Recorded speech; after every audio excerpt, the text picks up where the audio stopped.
O Senhor esteja convosco. Ele está no meio de nós. Proclamação do Evangelho de nosso Senhor Jesus Cristo segundo São Lucas. Glória a vós, Senhor. Nos dias do rei Herodes, rei da Judéia, vivia um sacerdote chamado Zacarias, do grupo de Abiá. Sua esposa era descendente de Arão e se chamava Isabel. Ambos eram justos diante de Deus e obedeciam fielmente a todos os mandamentos e ordens do Senhor. Não tinham filhos, porque Isabel era estéril, e os dois já eram de idade avançadas. Certa ocasião, Zacarias estava exercendo a função sacerdotais no templo, pois era a vez do seu grupo. Conforme o costume dos sacerdotes, ele foi sorteado para entrar no santuário e fazer a oferta do incenso. Toda a assembleia do povo estava do lado de fora rezando, enquanto o incenso estava sendo oferecido.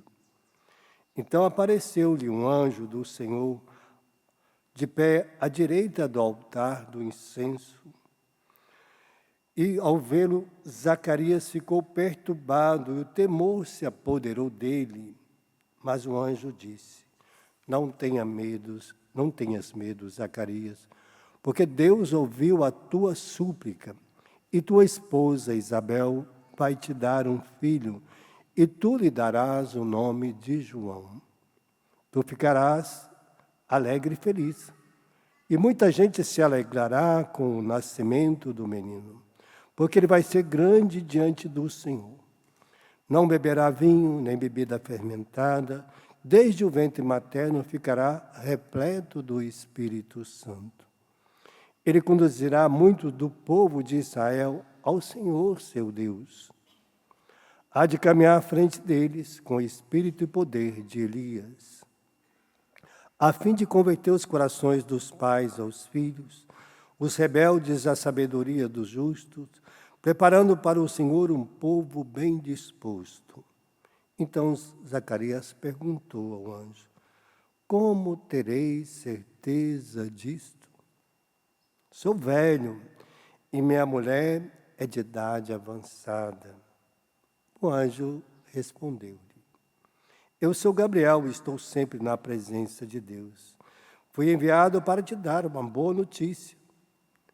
Mas eis que ficará mudo e não poderá falar até o dia que estas coisas acontecerem, porque não acreditaste nas minhas palavras, que hão de se cumprir no tempo certo. O povo estava esperando Zacarias, admiravam-se com a sua demora no santuário.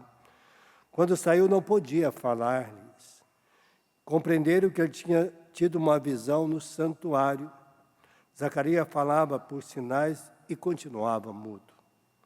Depois que terminou os seus dias de serviço no santuário, Zacarias voltou para casa. Algum tempo depois, sua esposa Isabel ficou grávida e escondeu isto por 5 meses. Ela dizia: eis que o Senhor fez por mim, nos dias que ele se designou tirar-me da humilhação pública. Palavra da salvação. Glória a vós, Senhor. Muitas vezes, hoje nós estamos refletindo sobre essas duas histórias. A primeira da esposa de Manoé, que gestou Sansão por obra do Espírito de Deus. Deus a tornou fecunda e ela gestou Sansão, e a história todos nós conhecemos, né? Mas também temos outro que foi gestado por uma pessoa, também pela obra do Espírito Santo, Samuel, né? Que é o grande profeta, e que foi gestado também pela mesma graça do Espírito de Deus. Então Deus foi mostrando aos homens o que poderia acontecer nos tempos vindouros, como que ele poderia gestar o seu filho, né? Assim como João Batista está sendo gestado pela obra do Espírito de Deus, mostrando que Deus é capaz de tirar da esterilidade qualquer pessoa. Nós não somos estéreis em Deus. Nós gestamos vida em Deus. Gestamos graça em Deus. Somos capazes de gestar, por isso ele está dizendo, o anjo dizia para ele, você ficará alegre e feliz, né, por ter tido um filho já na sua idade avançada, assim como nós vimos também lá no comecinho do livro do Gênesis, Abraão e Sara.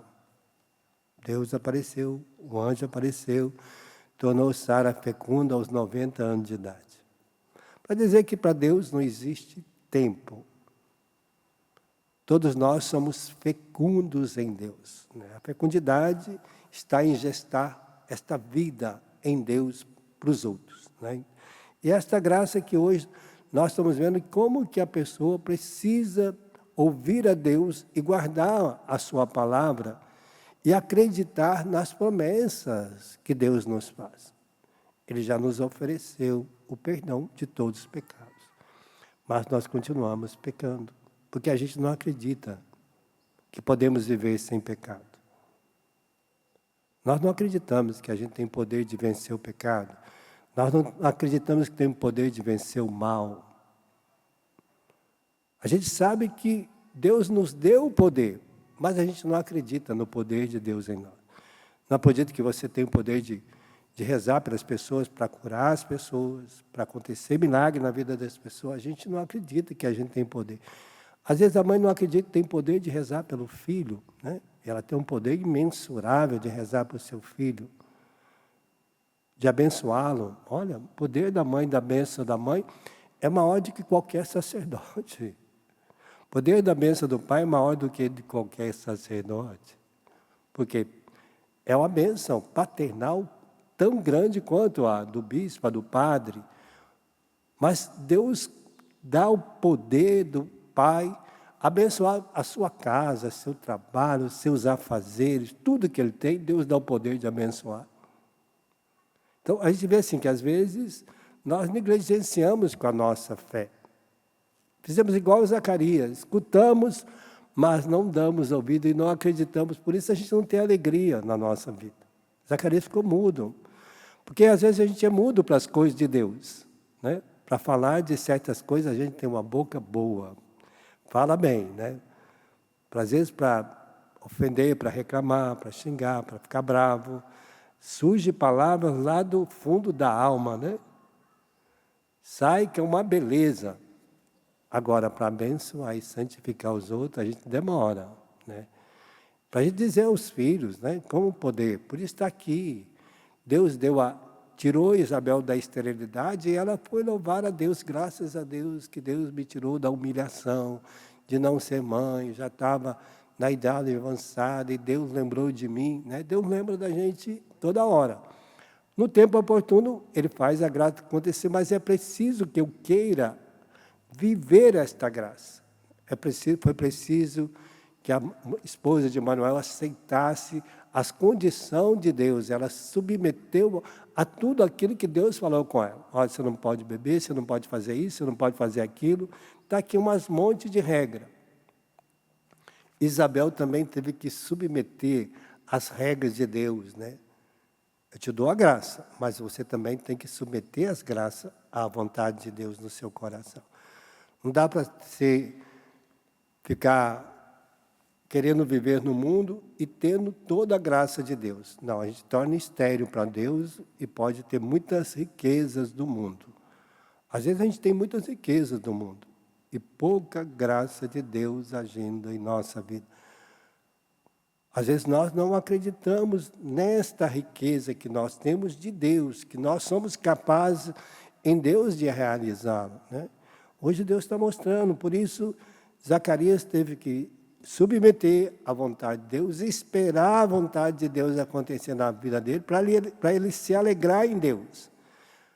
Ele estava se alegrando no serviço, porque quando a pessoa entrava no templo para fazer incensação do altar, que é o santo dos santos, se ele entrasse com algum pecado mortal, ele morria ali dentro. Então, por isso que muitas vezes os sacerdotes, quem ia incensar, o povo ficava redando de lado de fora para que ele não tivesse em pecado. Às vezes até amarrava uma cordinha na cintura, porque se morresse o povo puxava para fora, arrastava para fora, né? Para mostrar a santidade de quem entrava ali.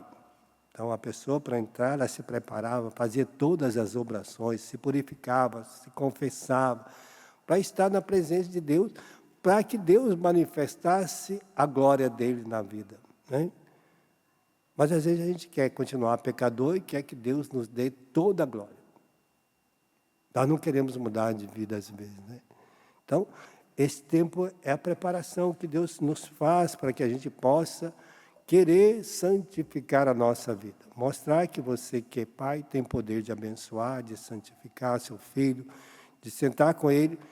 Porque às vezes os filhos não veem o pai rezando. Senta aqui, meu filho, eu vou rezar para você. Vou pedir a Deus que te abençoe, que você seja um homem abençoado. Que toda a glória de Deus esteja em você. Tudo que você vai realizar, você vai ser um homem bendito de Deus, né? É isso. Que mal tem nisso? Mas a gente tem vergonha de sentar com o nosso filho para rezar. Meu pai nunca falou para mim para rezar. Aprendi a rezar com a minha mãe. Então a gente vê assim, mãe também às vezes, né? Minha filha, senta aqui, vou rezar com você. Deus vai cuidar de você agora, vou te entregar nas mãos de Deus. É Deus que vai mostrar a você a sua glória, o seu poder, né? Imagina, nós nascemos para isso, é isso que é ser família de Deus, né? Deus tira a gente da esterilidade desse jeito, né? Quando a gente começa a usar as coisas de Deus dentro da nossa casa, né? Foi preciso que Zacarias ficasse mudo para ele aprender, olhar para Deus e acreditar nas promessas de Deus. E Deus às vezes tem que fazer alguma coisa, tem que deixar acontecer alguma coisa na nossa casa para a gente rezar. Tem gente que só reza quando as coisas estão caindo, está difícil. Quando as coisas estão dando errado, aí ela reza. Lembra de rezar a hora que o negócio está bem ruim. A hora que deu problema, que deu dificuldade, que não consegue, que as coisas desmoronaram, aí as pessoas começam a rezar. Não rezaram no tempo da graça. No tempo da graça não lembra de Deus. Quando as coisas estão boas, não lembra de Deus. Só quando vem tempestade, as casas estão ruindo, as coisas estão caindo, está desmanchando, não há mais esperança, está morrendo, às vezes lá no hospital. Né? Às vezes lá no hospital eu ficava impressionado, porque eu era capelão, as 3 fases, né, da pessoa. Chegava lá, não queria saber de rezar, não queria rezar, não ligava, achava que ia sair do hospital. Daqui a pouco, o médico dizia para ele assim: meu amigo, você tem fé? Reza. Aí a pessoa caía a ficha. Ai, meu Deus, será que eu vou morrer? Padre, será que eu vou morrer? Eu não sei, ué. Não sei da sua vida, você que tem que saber dela. Aí se eu morrer, eu vou para onde? Não sei, eu não convivi com você, eu não posso dizer para você onde você vai. Ai, meu Deus do céu, eu daria tudo para sair daqui. Eu falei: olha, seu dinheiro não compra a sua saúde, nem sua felicidade, não, nem o céu. Agora é hora de você pôr a barba de molho, começar a rezar. Você sabe rezar? Então reza, peça para Deus. Aí vem a 3ª fase. Ai, agora vou entregar minha vida na mão de Deus. Então, porque só tem uma saída. Você só tem uma saída, eu só tenho uma saída. Toda a humanidade só tem uma saída. Ou nós vamos viver em Deus, ou nós vamos viver na condenação eterna. Uma saída. Que a outra é condenação, não é saída, a outra é sofrimento. Saída é uma coisa boa, né? Que você vai para a alegria, você vai para júbilo, né? Então, preparar o Natal é isso, preparar o Advento é isso, a gente preparar para viver já as alegrias aqui, sabendo que nós temos toda esta graça. Deus deu a ele a alegria de poder estar no altar, de oferecer a Deus as suas primícias, de rezar, de ir ao templo, de estar ali para receber a glória de Deus. Nós estamos aqui para receber a glória de Deus, as graças de Deus, as bênçãos de Deus. E Deus derrama. Mas é preciso que você acabe usando dela, porque senão vai ficar aí sem ser usada também, né? Nós viemos, bebemos da fonte e não usamos nada que Deus nos dá. Nós estamos aqui para aprender a usar as coisas que Deus nos dá. E esse é o tempo que a gente prepara para viver essa expectativa do encontro com o Senhor neste Natal. Natal vai ser sempre uma festa do encontro com o Senhor novamente. Quero encontrar com o Senhor, eu quero viver no Senhor. Quero colocar minha vida em Deus, quero colocar minha casa em Deus, minha família em Deus, quero colocar tudo que tem diante de Deus para que seja abençoada. E eu vivo com as bênçãos e graças de Deus. Fechamos nossos olhos por um instantezinho, vamos pedir essa graça, preparando já o nosso Natal. Né? Se nós não escutamos Deus, nós vamos ficar estéril, mudo, e vamos ficar sem falar dele para ninguém. E a gente vai morrer com toda a graça e bênção de Deus dentro de nós. Que o Natal seja para a gente reacender no nosso coração esta riqueza.